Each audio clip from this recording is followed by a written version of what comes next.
And we're back here in December for another edition of the pH Factor. Today we're going to talk about some important things and some timely things as well, as we get to talk to another staff member and feature one of our longtime staff here, Adam Wisey. So Adam is here going to talk to us about two important things: thermostats and ventilation. We'll bring Adam in now. Adam, how are you? I'm good. Thanks, Jason. So Adam, I'm going to let you introduce yourself a little bit. I'm actually the field supervisor here at Project Home. I've been at Project Home for about 17 years now. So I've gotten into a lot of different homes, a lot of housing situations. We typically see a lot of issues related to lack of ventilation in our climate, and also a lot of questions from clients on thermostat usage and comfort issues in homes related to their thermostats. So this is a great topic to talk about this time of year. Smart thermostats are really taking off, and a lot more people are putting them in their homes. There's a lot of benefits there, of course.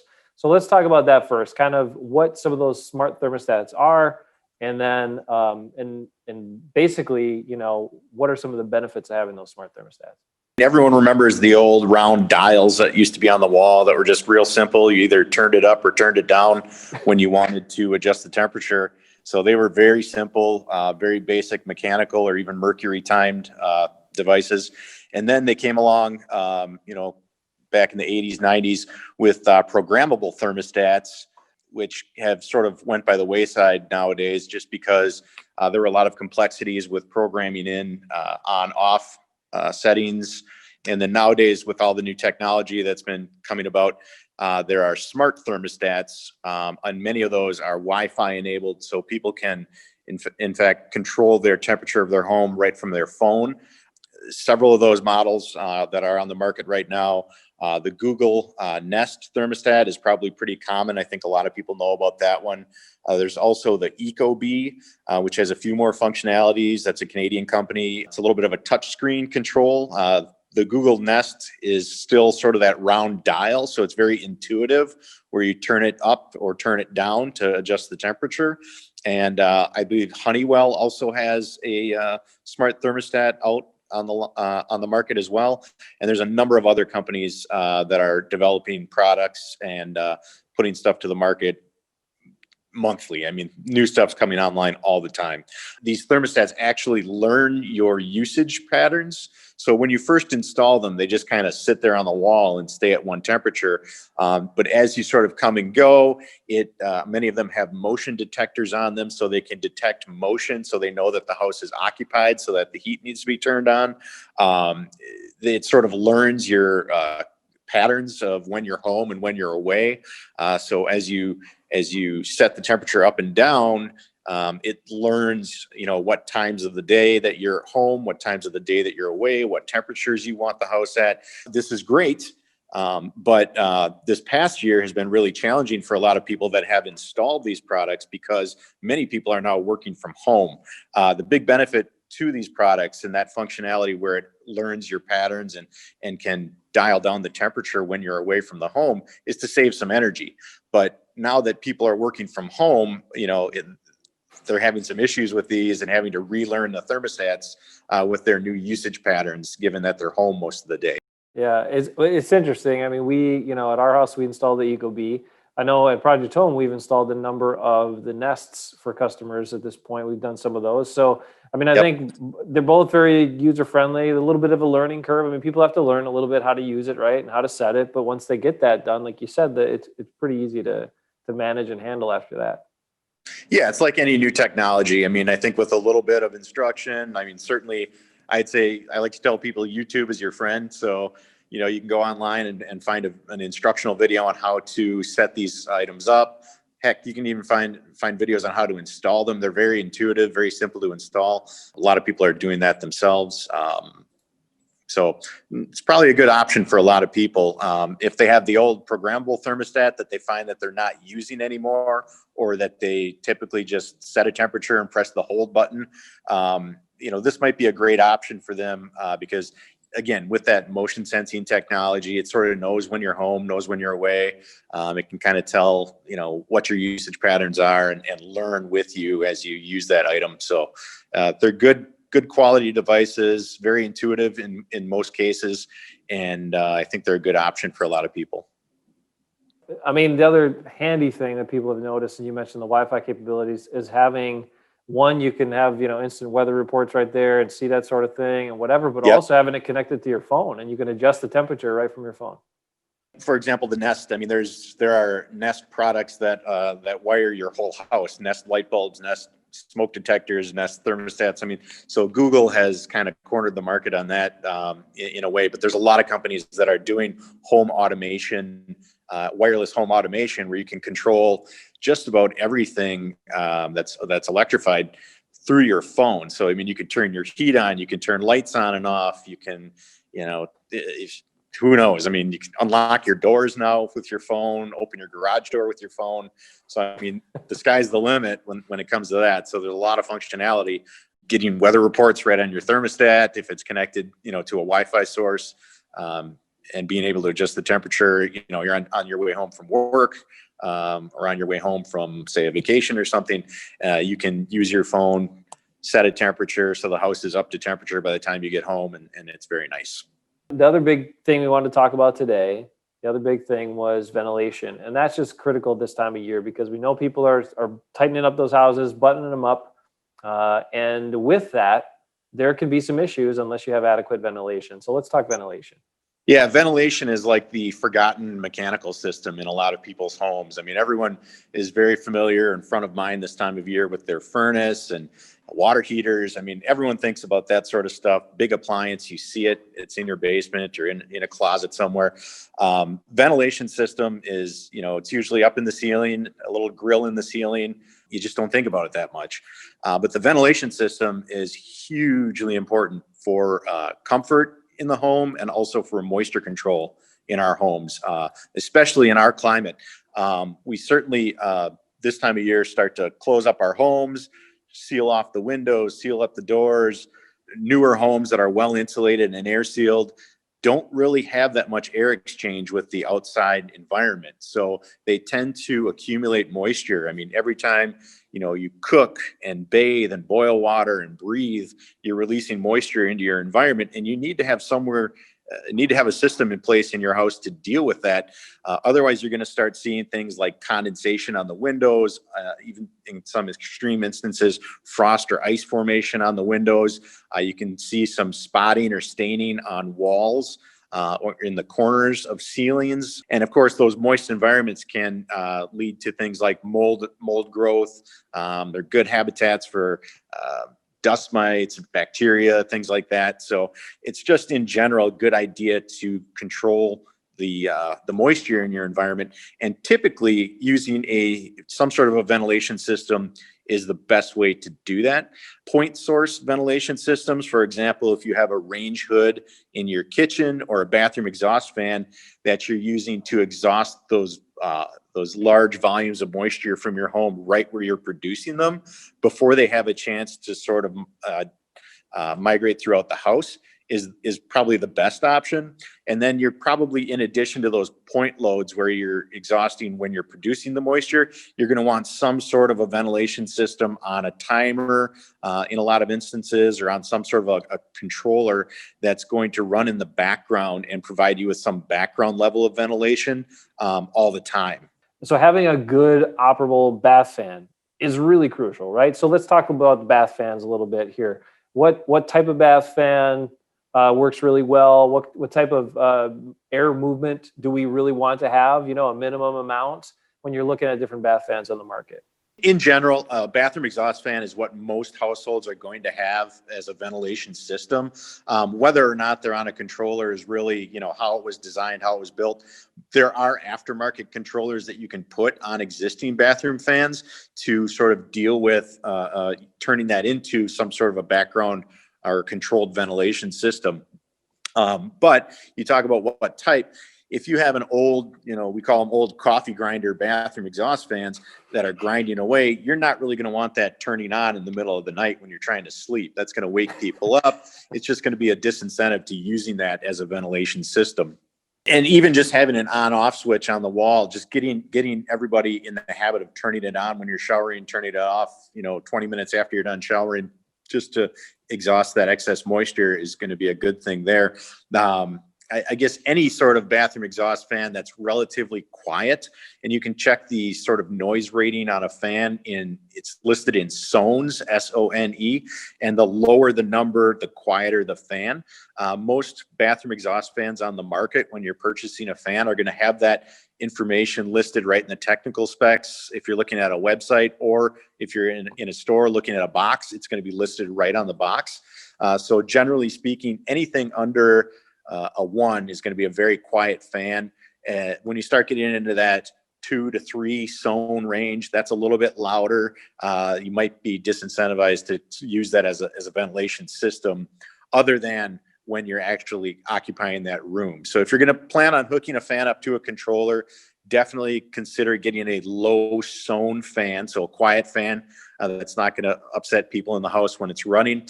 And then you're also going to want to look at the volume, which is going to be measured in CFM, which is cubic feet per minute. The higher the number, the more airflow that fan's going to have going through it. And generally speaking, you don't want to purchase anything less than an 80 CFM bathroom exhaust fan. They rarely perform up to their maximum rating. So once you hook venting and things up to it, they tend to perform a little under their rated limit. So if you're going to try and get a fan for whole house usage, definitely a minimum, I'd say, would be an 80 CFM.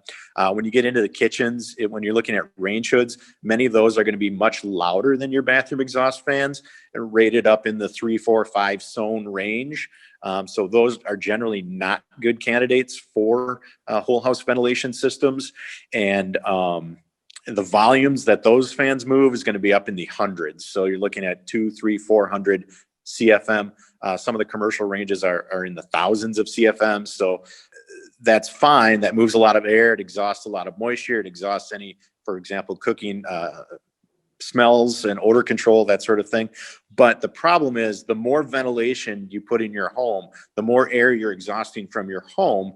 That can actually have good benefits, which is getting rid of the moisture and odor control. And then there's also some potential negative benefits to installing too much ventilation in a home. If you have an old style water heater that just has the open air bonnet on it with a little metal flue going up through your chimney, as you start exhausting air through these exhaust fans, what can happen is you can actually start pulling air back down that chimney. And then when your water heater fires, if you're going to be taking a shower and the water heater fires and you have the bathroom exhaust fan turned on and air is trying to come back down the chimney, what can happen is some of those combustion byproducts from that water heater can actually have the potential of spilling into your basement or into your home. So if you're going to be installing a new ventilation system and you have that older style water heater, I think in addition to that, what you should do at a minimum is get a carbon monoxide alarm and have that installed in the home somewhere, so you know that whether or not your appliance is working properly after you've installed the new exhaust system. There's also a lot of companies, HVAC companies, home performance companies on the market that can come out and test those appliances for you. They have some pressure testing devices. We can sort of set up the house with all the ventilation systems turned on, and then we can actually test and see whether or not that combustion appliance is venting properly and safely. You really don't know until you test, but if you're going to change any of those systems in your house, a ventilation system, a mechanical system, they all sort of play together in your home. Airflow, moisture flow, heat flow, your furnace, your ventilation systems, all that stuff sort of needs to be synchronized somehow, so it's working safely and properly. So if you change any of those components, you're definitely going to want to make sure that everything else is working properly once you do that. One other key part, Adam, about the fans is venting them properly. So I know that's another key part. How do people know whether the fan's working, vented properly? What are some simple ways? And then maybe some little bit more in-depth ways to find that out. Again, I'll get back to that statement. You don't know until you test. So, I mean, that fan could be running. You think it's turned on. You think it's exhausting air. There could be a bird's nest or an insect nest that's built into your fan hood on the outside of the house, and the damper no longer opens. So the fan runs, but it's not actually exhausting any air. It's giving you no real benefit anymore. There could be excessive venting on that system. There could be kinks in the venting system. There could just be, the fan could just have been in there for a long time and it's very dirty. So the more dirt that's on the fan blades, the less air they tend to move, the louder they get. So there's a lot of things that play into performance of a fan. You know, if you can kind of turn the fan on, if you can take a piece of toilet paper and hold it up to the fan grill, if that sticks to the fan grill, at least then you know, as sort of a little qualitative check, whether or not it's actually exhausting any air. So that's one thing to look at. The other thing is, you know, if you have a hood on the side of your house, or if you can see a hood, an exhaust hood on your roof, turn the fan on, go outside and make sure that the dampers are actually opening up. That's going to tell you that there's air flowing through it and exhausting air. Those are just simple little sort of, like I said, qualitative checks to go take a look and see if it's actually working. Some more quantitative stuff, there's actually, again, HVAC companies, home performance companies can actually test how well the fan is performing. We have testing equipment that can actually give us a readout of how many cubic feet of air per minute are being exhausted by that fan. So we can take a look at that. You know, if we go into investigate a ventilation issue in a home, or just to diagnose or document what the existing condition of the home is, it's good to know how much ventilation is in a home. As far as venting the fans, generally speaking, the shortest, straightest, and smoothest venting system from the fan to the outside of the house is going to be the most ideal. You don't want those fans exhausting directly into the attic. You want those vented to the outside somewhere. Again, you're moving a lot of moisture, so you don't want to be dumping that moisture into your cold attic, where it could condense and cause a moisture problem or a mold problem in your attic space. So you do want to make sure that those fans have venting on them, that the venting is all connected. You know, sometimes the builders forget to hook those up for whatever reason. It just gets overlooked, or maybe over the years, the venting system has fallen apart. Animals could have chewed on it. Who knows? So it's always a good idea to periodically inspect that stuff, make sure those systems are working properly. If you're really trying to hit a certain ventilation number and use your fan as a whole house ventilation system, there are some simple calculations you can use to sort of determine how much venting is generally appropriate. And again, these are very general numbers, but they're generally based on volume of the house and occupancy of the home. There's some sort of general moisture load numbers that they use to determine, you know, how much moisture is being produced by the occupants and equipment in the house, and how much ventilation you need to exhaust that moisture to be at a reasonable level. So those can be found online, or again, check with an HVAC company or a home performance company. They can figure that out for you or assist you in figuring out what that ideal number is for your home. Now, one thing we do here at Projects Home, as a focus on energy, Trade Ally and other home performance companies do, is do some of that testing with our home performance testing. So if someone's going to have a whole house energy audits or energy assessment done, then that's part of it, right? So I mean, most customers aren't going to call and say, "Hey, can you come over and test my bath fans?" You know, that's not a service someone's necessarily going to do just for that. But part of, say, the whole house energy assessment, you can get those fans tested. That's exactly right. So the whole house energy assessments, I mean, we will check things like the exhaust flow on those fans to see how they're performing. We'll do some calculations to see what the ideal ventilation rate would be for a home and occupancy that we're looking at. We'll do some diagnostic testing of the heating systems and water heaters to make sure that when those fans are running, they aren't creating some sort of an unsafe condition in the home. So all that is included in sort of a whole house assessment. Anything on switches you want to talk about? There's a lot of different switch options and control options for these fan systems. There are fan systems that are on motion detectors, so they turn on when they detect motion. There are fan systems that have humidistat controls. So if you exceed a certain humidity level in the space you're trying to ventilate, the fan will turn on automatically. There are a multitude of timer and timed control switches on the market as well. So ventilation controls is a big market right now. There's a lot of different companies out there with good controls.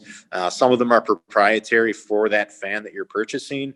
Others can kind of plug and play with any ventilation equipment, including existing ventilation equipment, and swap out existing switches with these controllers. So hiring an electrician or an HVAC company to install these controllers would be a good first step. There are some good indicators that you have too high of a moisture content in your home. I talked about condensation on the windows already. And in our climate, that's kind of an issue that every household has certain times of the day, regardless of your moisture level. That condensation on the window is really just a function of how much moisture is in the air and the temperature of that surface. So at certain times, you're just going to reach the dew point, and there's condensation that's going to start forming on those windows, even if you have an acceptable level of humidity in the rest of your home. So if, for example, in the mornings when you wake up, if you have the blinds closed, and you've got some moisture in your house that those blinds aren't airtight, so you get some moisture carried by the air up against that cold window. When you open your blinds in the morning, there might be some condensation on the window. Open those blinds up, let some air flow across the surface of that window. That'll probably dry it out.